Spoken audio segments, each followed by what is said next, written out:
Is your child in swim lessons? Would you like to help them practice? Hi, I'm Margo Little and I've been a water safety instructor for 18 years. These videos have some tips on how you can help your child practice what they're learning. The first tip is to keep it fun and positive. Years ago, I focused on Learn to Swim because it's so important and in demand.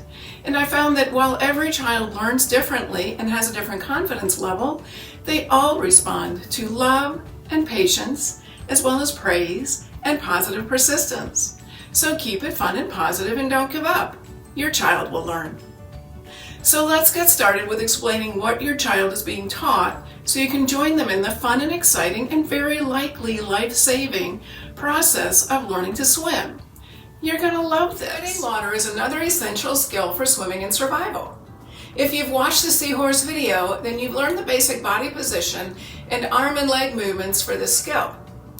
Your child's head, or at least her face, nose, and mouth, need to be out of the water while they're treading. Breathing freely while remaining in one place where your child can't touch the bottom is the goal. It takes a lot of strength and endurance to do this for more than just a few seconds, so please don't expect your child to be able to tread for longer than that at first. Treading water is something to work on every time your kids go swimming to build the endurance that they need. I like to have a contest to see how long my students can tread with the aim of having them learn to tread for at least 1 minute.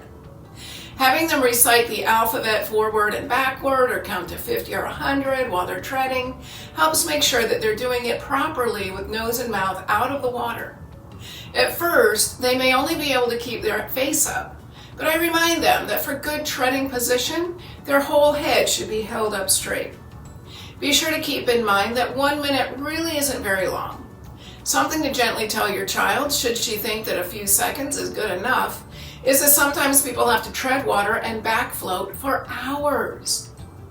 To practice this skill, start in the shallow end where your child can still touch, but deep enough that she won't be hitting her feet on the bottom. Have your child sit in the water as if sitting in an imaginary chair. She can kick any way she wants to, egg beater, scissors, whatever. But it's best if she keeps her legs in front of her. That way, when she gets tired of treading, she can easily lean back into a back float and rest. If her legs are behind her, her face may go down into the water, making it impossible to breathe. Your child needs to be kicking hard as she can to stay up with her nose and mouth out of the water. Her hands and arms should be sculling horizontally just under the surface. The sculling movement is like smoothing sand at the beach. Arms and hands need to be in the water to activate buoyancy. If arms and hands are up and out of the water, then gravity will be pushing your child down, making her sink.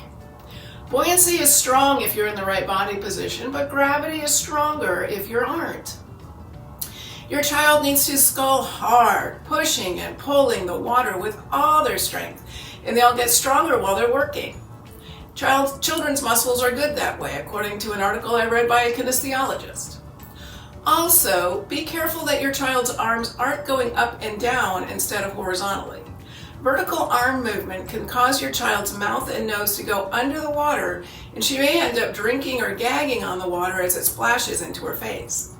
That, of course, is unsafe. So if you can stop that vertical arm movement early and replace it with horizontal sculling, all the better for your child. Treading water is a survival skill that every child needs, especially if they're tempted to go in the deep end.